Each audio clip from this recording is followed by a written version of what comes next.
In a secret hideout, they took a solemn oath. So stand up like men and drive the enemy into the sea. Their enemy, the government of the United States. I was tried for conspiring to seditiously overthrow the United States government, and that is one of the proudest moments of my life.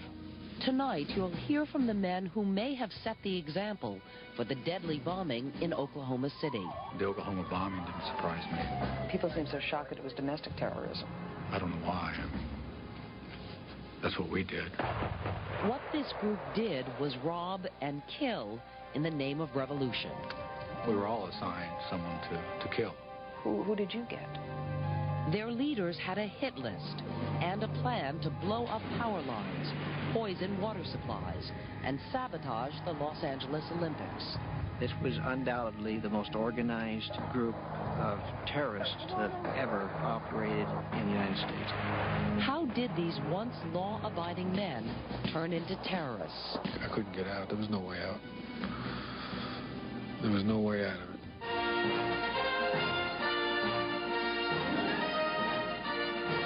Turning Point, tonight, inside the hate conspiracy, America's terrorists. Good evening, I'm Meredith Vieira. America was horrified by the pictures that came out of Oklahoma City almost 6 months ago. A federal building blown apart, hundreds trapped under the rubble. It was especially surprising when those arrested for the bombing turned out not to be terrorists from some foreign land, but Americans who served this country in the U.S. Army. But you might not have been so surprised at the idea of homegrown terrorism had you known the story that we're going to tell you tonight. It's a story about a group of men that was called the Order, men who had a plan even more terrifying than what happened in Oklahoma City. They wanted to bring down an entire government. Many of the members of the Order are talking publicly tonight for the first time, some of them in disguise because they live in fear for their lives. For the next hour, come with us as we go inside a Made in America terrorist group.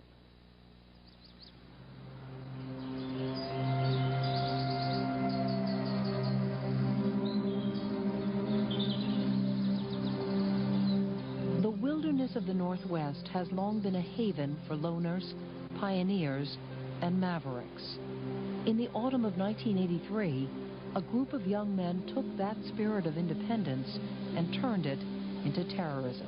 The fact is, the suspects in 2 pickup trucks shot out the windows and the tires of the armored cars. These things happen and are not considered crimes, they're considered acts of war.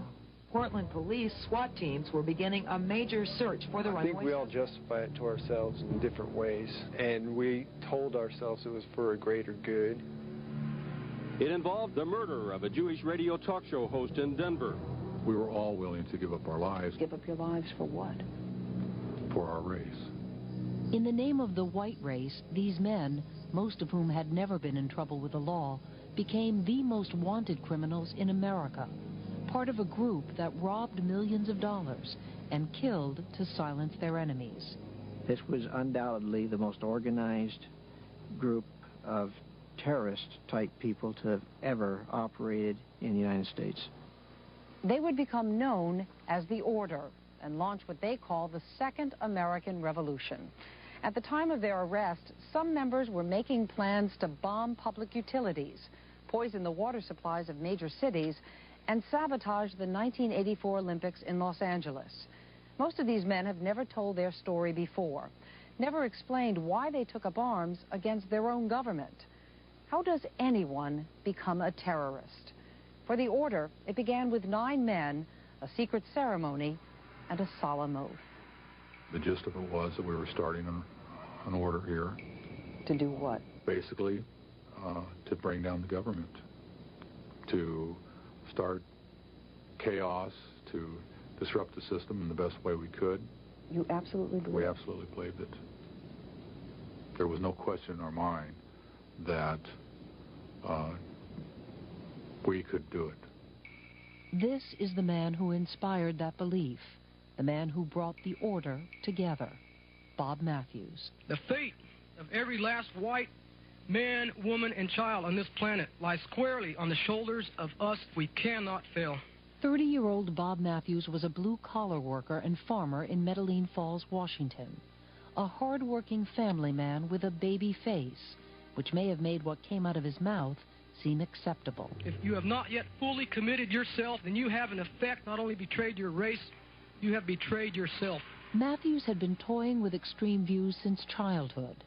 At age 11, he stunned his middle-class parents by joining the anti-communist John Birch Society. From there, he sampled one radical group after another, gradually becoming convinced there was a conspiracy to destroy the white race. Bob Matthews decided he wanted to do something about it. Hail his victory! Hail victory! This is where Matthews would eventually recruit the most fanatic members of the order, Aryan Nations, a gathering place in Idaho for right-wing extremists. Comrades. One of them was Bruce Pierce, an unemployed laborer seen in this video taken by an infiltrator in 1983. We felt that an inordinate amount of Jews were in key positions, media, finance, government, and they posed a threat to our continued existence if their policies continued. The resurrection of swastika. Leaders at Aryan Nations preached a doctrine called identity, which claimed Jews were the spawn of Satan and therefore the mortal enemies of the chosen people of God, white Christians. One nation, one race, one God. This identity doctrine gave me a view of the Bible that said, wow, this is it. This is the reason things are going wrong. For Denver Parmenter, a hard-drinking Army veteran who worked as a guard at Aryan Nations, anti-Semitism was a crusade. Blacks were just another issue used by the Jews to mingle and dilute the white race. Just take them back to Africa and, let them live their lives, we'll live ours. But the Jews that's another matter. The Jews had to be killed. They had to be killed, yes. Parmenter would prove to be a perfect recruit for Bob Matthews. Individuals who are inspired by the warped views of a Robert Matthews, who are willing to lay it all on the line, because most of them have nothing to lose. Civil rights attorney Morris Dees has made a name for himself squaring off in court against leaders of the radical right. Over the years, he's seen the movement begin to tap into the mainstream. A lot of people who had never had been anti-Semitic or racist in their lives joined in with Robert Matthews. 2 years before, if you'd asked them whether they'd been involved in such a thing, that they would have said no, and the friends around them would have said, I wouldn't have believed this individual would have ever done this. In the early 80s, Dees formed an organization to monitor the growing number of hate groups. But back then, Dees wasn't aware of Bob Matthews or his powers of persuasion over people like the man we'll call Tony Walsh. He knew how to manipulate me, I guess. He knew what buttons he could push on me. Walsh and his wife had moved to Washington State to escape the big city problems of Los Angeles. Matthews became his best friend and slowly played on the frustrations that had driven him there. What was his dream? To have an area of America that was just for white people. Because he felt, the white man made this country. And they don't have a country anymore. He felt anyway. Did you think it was a good idea? Yeah. Yeah, I thought it was all right. So did Richard Kemp, a high school basketball star who'd recently dropped out of college and left home. Matthews took him in and got him a job at the local dam. He was like the older brother I never had. Looking back, I'd say that he was my mentor. Kemp says when he lost his job, Matthews blamed it on affirmative action and said it proved his point. He was mad and blustered about losing the job because you're a white man and it's a definite attack on you because you're a white male. Before long, Kemp and Walsh were going with Matthews to Aryan Nations, whose members spent time taking pot shots at pictures of Jews, like Israel's Prime Minister Menachem Begin. He ain't got a hot nose anymore. God has always been good to us. They burned crosses, too. But by the summer of 1983, Matthews was getting tired of the symbolic cross burnings, tired of the play acting. He was one of the impatient ones But I think we were all getting impatient. We were all getting impatient with it. We were tired of the talk. Let's do something. Events in America's heartland would help Matthews convince them to take action. I'm not leaving the land, and I'm not giving up possession of the land. The country was in a recession, and with every foreclosure, farmers saw their way of life disappearing. They blamed the politicians and bankers for selling them out. There's a conspiracy within the government, and we can prove this. Farmers who believed in a government conspiracy were talking of fighting back. One of them, Gordon Call, traveled the countryside promoting tax revolt and armed resistance. Gordon Call would soon become a martyr for the extreme right wing and a hero to Bob Matthews. You got 2 station wagons coming at you. The confrontation began in North Dakota when U.S. Marshals came to arrest Call for violating his probation on a tax conviction. 2 marshals were killed. Call escaped, only to be hunted down in Arkansas by the FBI 4 months later. He and a sheriff were shot and killed as Call's hideout went up in flames. Call's death would galvanize the extreme right and drive Bob Matthews that much closer to action. We're remembered of the words of Jesus Christ. 3 weeks later, at an Aryan Nations rally in Spokane, Washington, Matthews stepped forward when counter-demonstrators tried to disrupt the speeches. Jews, get the heck out of here! I didn't come all the way down here to hear you! Go over there! Go across the barricade and let us be! Before I even realized what happened, I was right by his side with the other man. I felt like I took a stand for the first time myself. When it was over, it was like, damn, I stood by him. Bob Matthews had emerged as a leader. What do you think it was about Bob that day that impressed them? That he stood up to the enemy. Very few white people do things like that, you know. If Matthews inspired them, much of his inspiration came from an incendiary novel called The Turner Diaries, which describes the violent overthrow of the U.S. government to establish a whites-only homeland. That book became Matthews' Bible. He memorized every word. In September, the author of The Turner Diaries had Matthews speak to his neo-Nazi organization in Virginia. The signs of awakening are sprouting up across the Northwest, and no more so than amongst the two-fisted farmers and ranchers, a class of our people who have been hit especially hard by the filthy, lying Jews and their parasitical usury system. Bob Matthews was ready to launch his revolution. So, kinsman, duty calls. The future is now. So stand up like men and drive the enemy into the sea. Next thing I know, we're having a meeting in the barracks. There's 8 or 9 of us together forming the order. In late September, Matthews brought Denver Parmenter and 7 others to a barracks he'd built on his property and told them what they needed to do to save the white race. I think we probably all agreed that, we've arrived here at a decision. Now let's talk about what our first step will be. Using the Turner Diaries as a blueprint, Matthews outlined his plan to turn the men into a force of elite commandos. They would operate underground, just like the group called the Order in the book. Their first mission was to raise a war chest for the extreme right, if not legally, then through counterfeiting and robbery.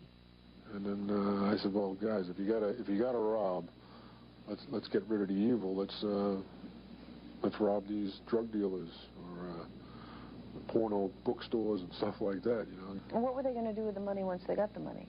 Send it out to these organizations like Aryan Nation so they could expand. The men also debated whether or not to begin executing Jews and so-called race traitors, just like in the Turner Diaries. We were all assigned someone to kill. Who did you get? Some major network president. You know, ABC, NBC, CBS, I don't remember. If the group got broken up, you know, that was our target, to go out and get this guy. You who had never focused a gun on anybody, when they said, and this is the person you're going to kill, that was okay? We were Aryan warriors. This was war. Civil rights attorney Morris Dees was Bob Matthews' #1 target. I'm not Jewish and certainly not anti-Christ, but that's how I was labeled. We thought it was, at least at the time, I would never question the fact that someone said he was a Jew, he's a Jew. So he was an enemy of ours. When the planning was over, Matthews asked the men to stand, and an infant was placed in the middle of the circle. My baby. Bob asked me to have her there, so... Why would he want her there? That was our race right there. That was our future. That's why we were doing this. With Tony Walsh's 4-week-old daughter looking up at them, Matthews had his new recruits repeat an oath. Swear a sacred oath upon the green graves of our sires. His words of revolution would now become theirs.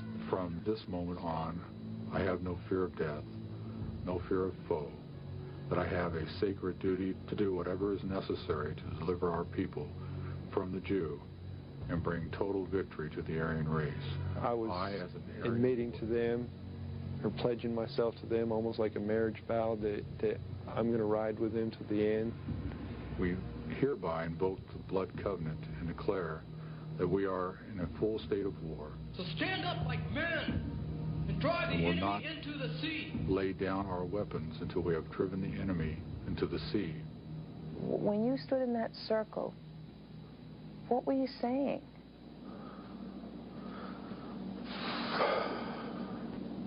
I just kept looking at my daughter, I guess.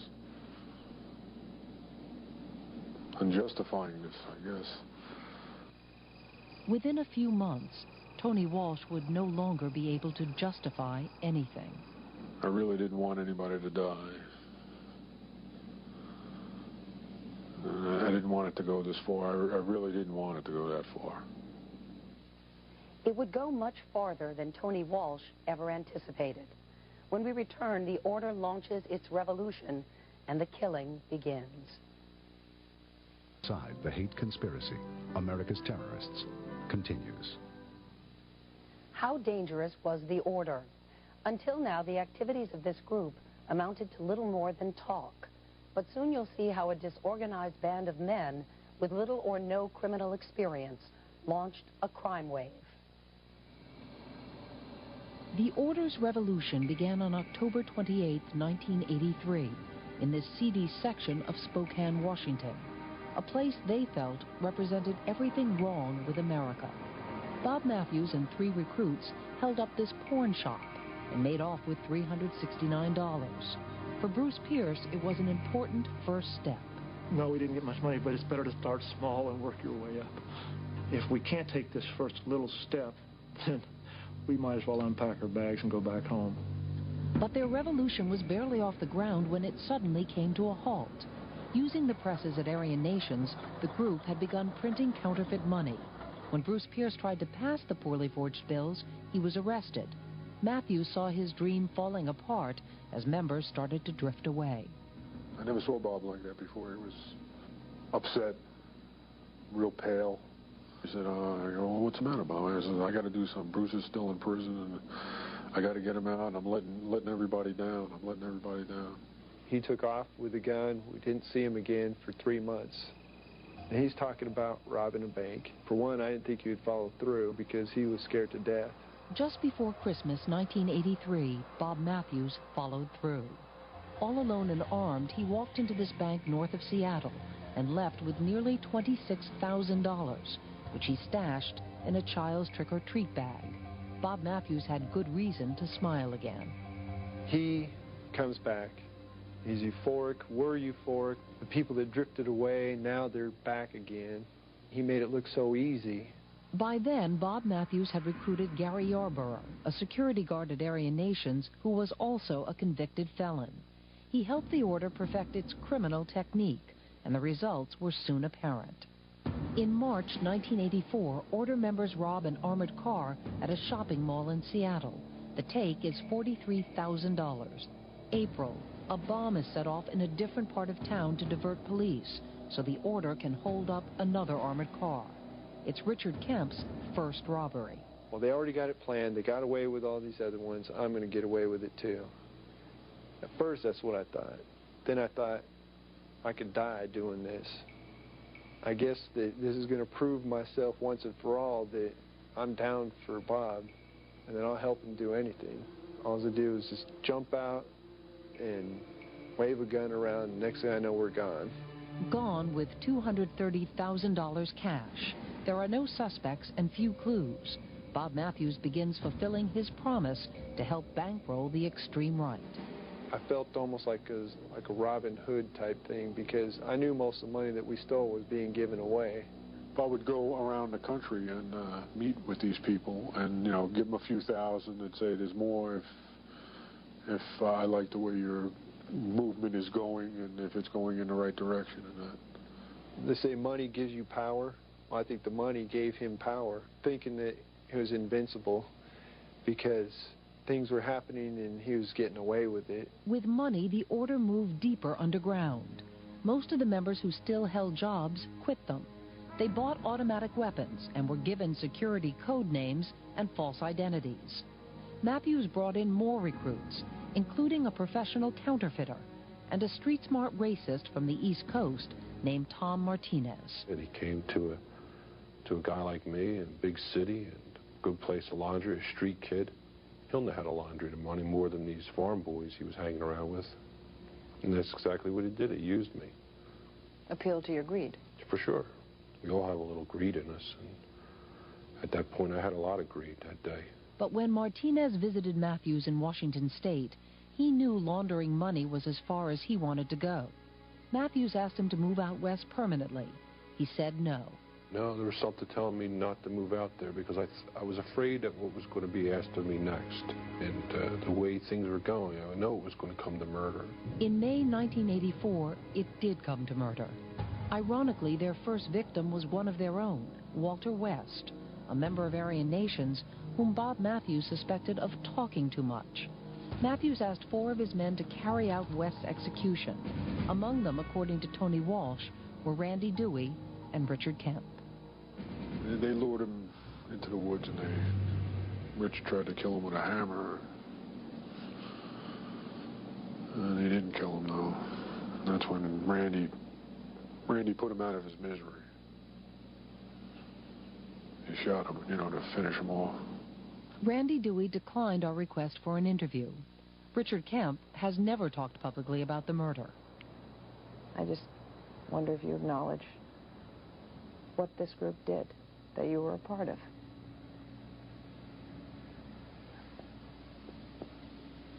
That was the first time that this turned into more than just waving a gun and running off with some money.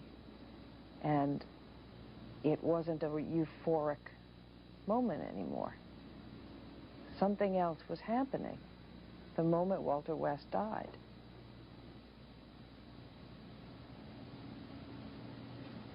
You can't talk about it. Can't talk about it. How did you find out that Walter West had been murdered? Rich told me. Kemp? Yeah. Because he told me what happened, you know. And he did it for Bob. That young kid did it for Bob. The body of Walter West was never found. A week later, according to several order members, Bob Matthews and a few of the men met secretly to plan other assassinations. They discussed killing Morris Dees, the civil rights lawyer who had come to the order's attention for monitoring the radical right. And they argued about whether it was time to begin carrying out their oath to rid the world of Jews.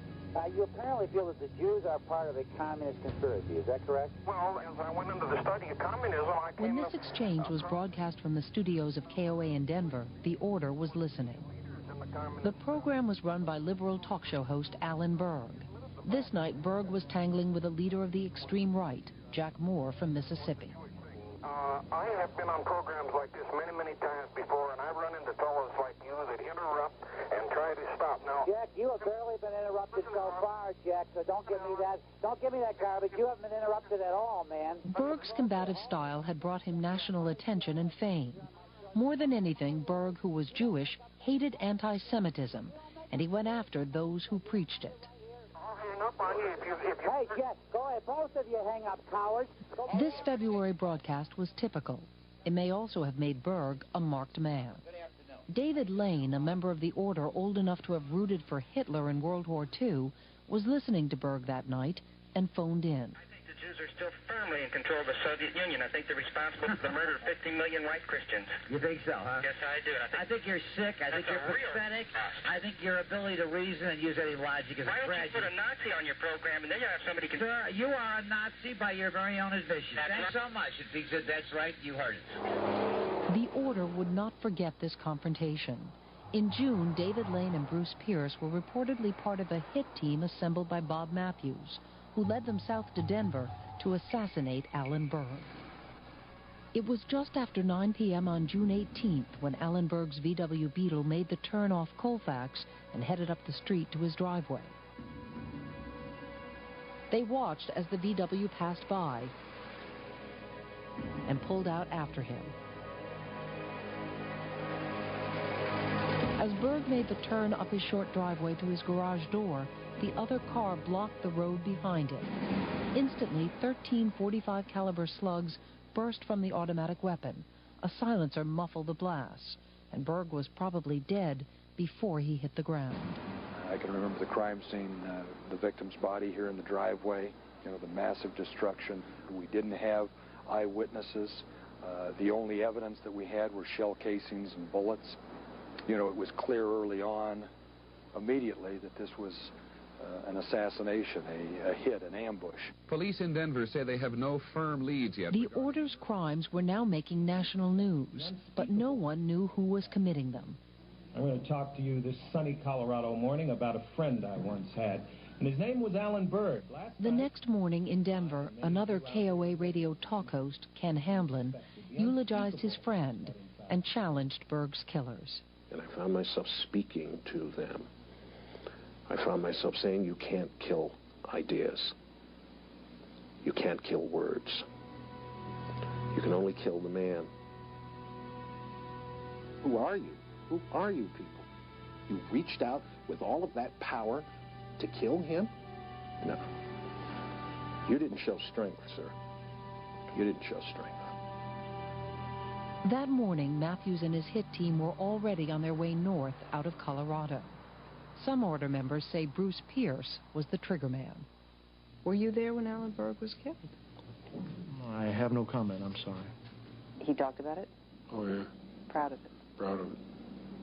He was bragging about how the gun jammed on the 13th bullet and how 13 means something, you know.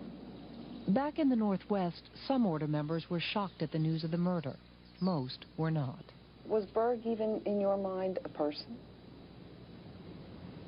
He was a Jew, and therefore worthy of death, in my mind at that time. End of story. End of story. For Bob Matthews and his recruits in the Northwest, there would be no turning back. That July near Lake Mendocino in Northern California, in broad daylight, Matthews and 11 others lay in wait with automatic weapons. They'd been tipped off by a new member of the order who worked at Brinks. As an armored car labored slowly up this hill, they surrounded it with pickup trucks and flashed a threatening sign. It was Brinks guard Aaron Davis's first week on the job. I said, well, they're slowing down. I said, we have to go around them. And that's when that sign went up. Get out or die. I said, well, it must be a joke. Until they stood up and stopped firing. The armor-piercing shells passed easily through the bulletproof windshield. You think you're going to die? And, you know, hope it's over. If you die, die quickly.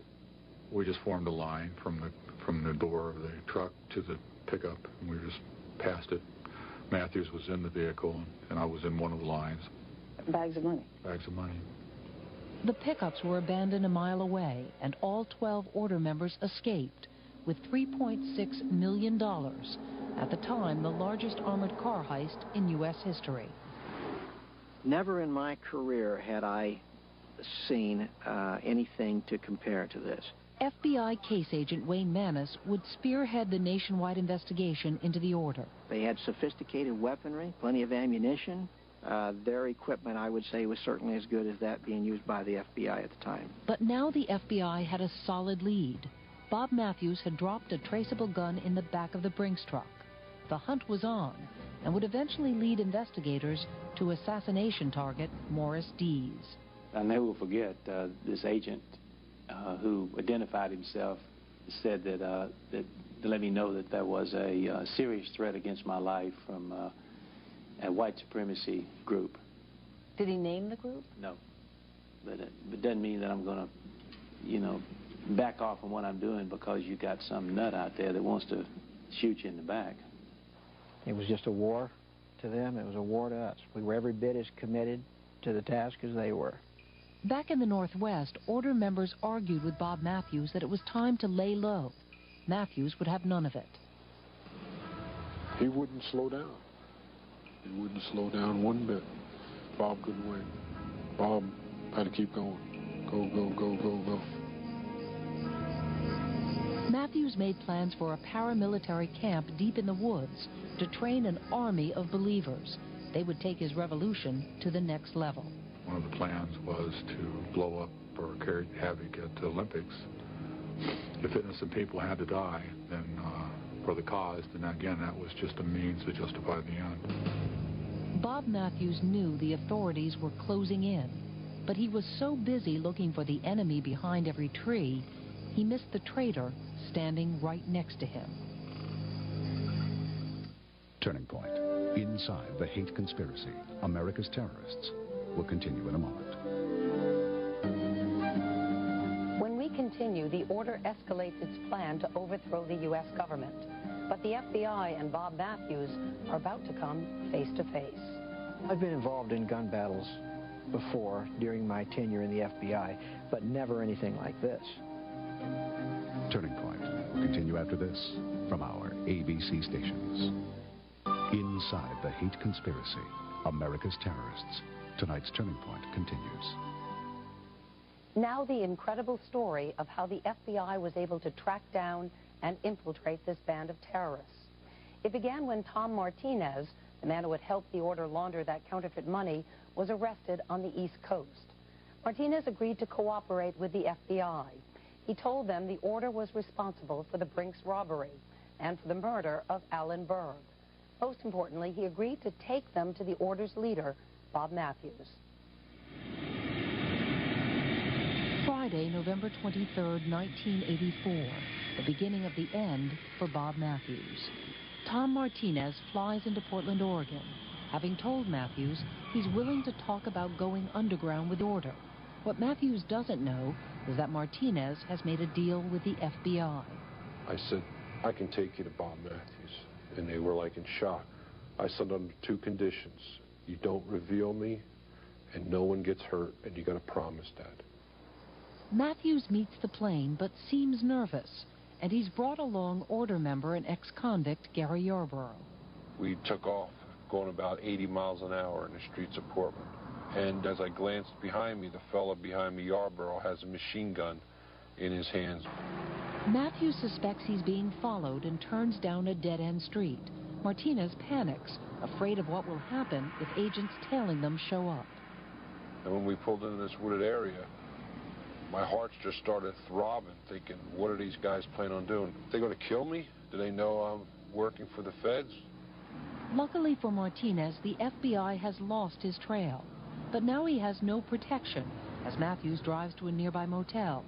And no choice but to go along when Matthews takes him upstairs and gives Martinez his new assignment. He wasn't asking me, he was telling me now, you're going to be part of a cell to kidnap and murder Mars Dees. And he said, we're going to torture him. And he said, we're going to torture him. We're going to find out information from Dees. We would murder him, bury him, and throw lye in the ground. Well, that's kind of... you know, it's kind of chilling. And did you have any doubt in your mind that he meant it? As he definitely meant it. That's when it just clicked to me that he's crazier than crazy. Could see it in his eyes. Martinez makes an excuse to leave, then slips out to a nearby restaurant. Much to his relief, the FBI finds him. He tells them about the plot to murder Morris Dees, and then returns to his room, number 14. At dawn, Tom Martinez gets a call. It's the FBI. It's going down now, the agent tells him. Don't come out of your room. And I went over to the peek hole, and I could see Bob come out on the balcony. I never in my life was so scared. I heard a shot fired. I heard voices yelling, and I heard running, thumping sounds, and running motions. It's Bob Matthews racing from the motel. In the gunfire, an FBI agent and the motel manager are wounded, and Matthews himself is shot in the hand. Still, he manages to escape.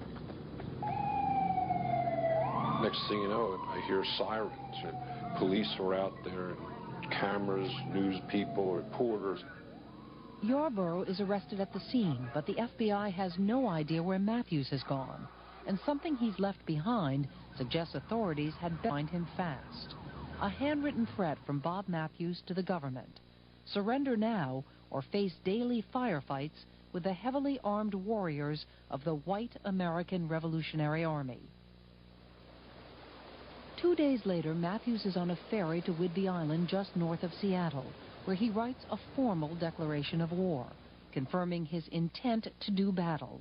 He summons Bruce Pierce and others to his hideout. I signed, and I'm proud that I did sign, but it was more of a formality in my eyes. We declare ourselves to be in a full and unrelenting state of war. State of war against the United States government, but nothing has changed. I still feel the same way. After Pierce leaves the island, Matthews decides to go public with a letter to the media. Included in it, a warning for the traitor in room 14, Tom Martinez. We will find him, Matthews writes, and when we do, we will remove his head from his body. Matthews also has a message for Richard Kemp, the young man who'd once idolized him but had now distanced himself from the group. This, unless you change your mind, will be the last time I ever talk to you. Matthews has an order member phone Kemp and play this audio tape. I hope that you know what you are doing.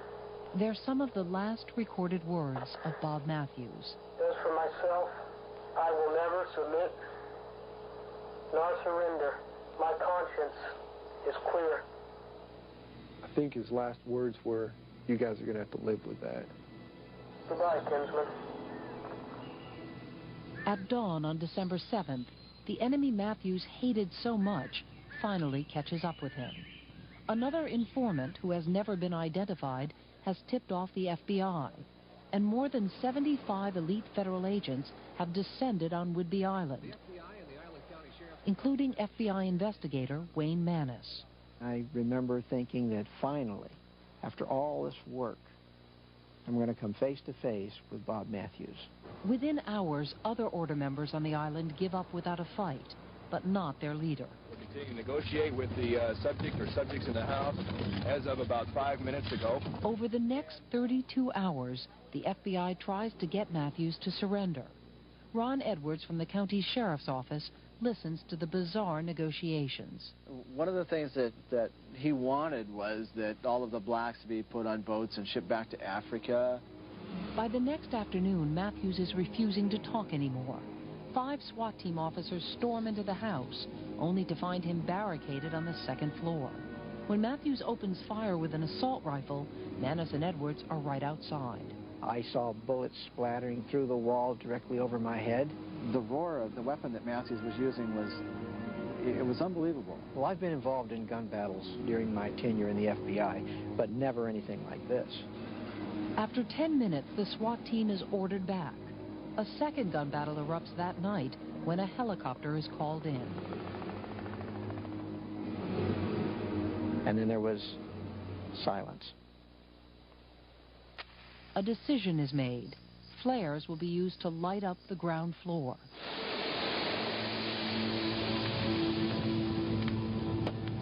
A fire begins, then spreads. The whole time the house was burning, he was still firing. He wouldn't give up. The leader of the order never emerges from his safe house. I will never submit nor surrender. Goodbye, kinsman. Bob Matthews' war with the government has finally come to an end. I feel quite certain that he succumbed to the heat, smoke. One by one, the order members hear the news. The next morning, one body was found in the smoking rubble. I felt it was my fault that he was dead. And I thought of him burning in fire. Was he thinking of me? Was he blaming me? Was he cursing me? Somehow I couldn't even bring myself to cry when it happened. Because I knew that Bob was the catalyst for everything that was happening, and that maybe it could be over once and for all now. Try to identify where the computers are. It wasn't over for Bruce Pierce. In this audio tape made after Matthews' death, he seems to be planning more terrorist attacks. Use time devices and the water supply to contaminate the water of a major city. Were you seriously, Bruce, considering poisoning a water supply? Actually, at that time, I can't say whether I was serious or not serious. But, theoretically speaking, when one is at war, one has to consider such things, unfortunately. Armed with an arsenal of weapons, Pierce and a handful of others take off across the country, vowing to carry on Bob Matthews' revolution. What happened to the men who escaped?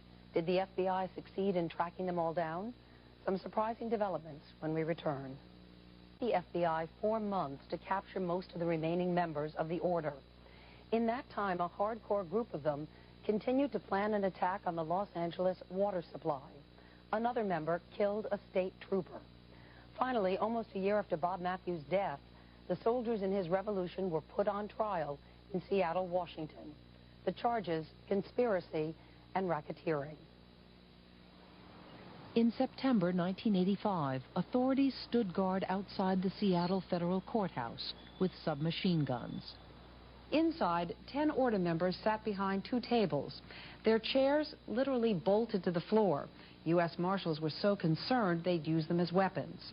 The defendants sat here for 16 weeks and listened to the testimony against them. The most damning came from men who had once sworn total loyalty to their comrades. Among them, Tony Walsh, Bob Matthews' best friend, who broke down as he testified. Tom Martinez, the FBI informant who led the authorities to Matthews. And Denver Parmenter, who once belonged to the order's inner circle and renounced everything to become the government's star witness. It was a logical thing to do. I mean, how can you go on and be a martyr when you don't believe in it anymore? 10 remained silent and were convicted, including Randy Dewey, who received 100 years. Richard Kemp, who once called Bob Matthews his mentor. Kemp was sentenced to 60 years. And Bruce Pierce, for his role in the order's crimes, including the murder of Alan Berg, he eventually was sentenced to 252 years. So essentially, you gave your life for this. Yes. And that's okay. In the end, we're going to win. Only a quarter of the $4 million stolen dollars was ever recovered. The rest was reportedly distributed among the radical right. You have it in you to be strong, to be brave, to stand up for your folk and your people and to act like a white person. Do you? Yes! The same faces and voices of hate that once inspired Bob Matthews are still out there, inspiring a growing extremist fringe. They did destroy the order, but they didn't destroy the movement. It still exists. The proof for Denver Parmenter came just 5 months ago. The Oklahoma bombing didn't surprise me. You know, people seem so shocked that it was domestic terrorism. I don't know why. I mean, that's what we did. Timothy McVeigh, accused of the Oklahoma City bombing, is reported to have studied the order and, like Bob Matthews, passed out copies of the Turner Diaries, the extremist handbook for the violent overthrow of the federal government. The day it happened, first thing I thought of was that damn book, the Turner Diaries. And that book has got a part in there about where they take a Ryder truck and put it in the bottom of the federal building. The bomb in Oklahoma City was a mixture of fuel oil and fertilizer and was detonated shortly after 9 a.m., just like in the Turner Diaries. And even though the book reads like some sick science fiction, there's people that take it seriously. This is going to happen again. It doesn't take 20 people to plant a bomb. One person it takes, and you're going to see another order. You mark my words. And although we may have temporarily lost a battle, we haven't lost the war. Time is on our side. To the extreme right, Bob Matthews is a martyr, but he has left another legacy. His son Clinton is now 14 and already active in the movement for which his father lived and died.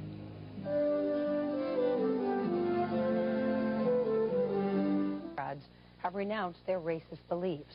Most served short prison terms and went on to establish new identities.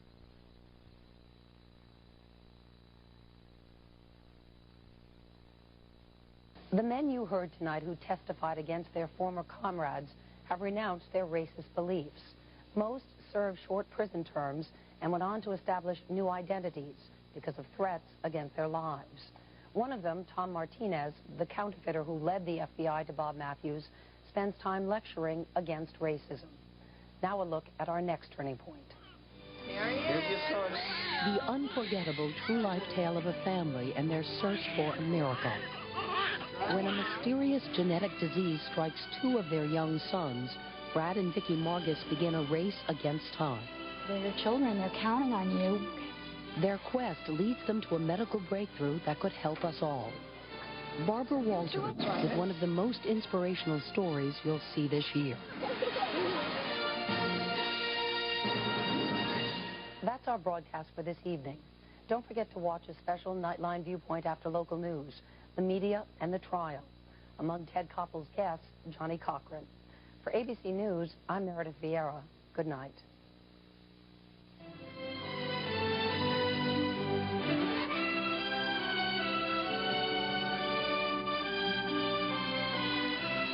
To order a video cassette, please call 1-800-913-3434. The cost is $29.95 plus $4 shipping and handling. For a transcript, please call 1-800-ALL-NEWS. Turning Point has been a presentation of ABC News. More Americans get their news from ABC News than from any other source.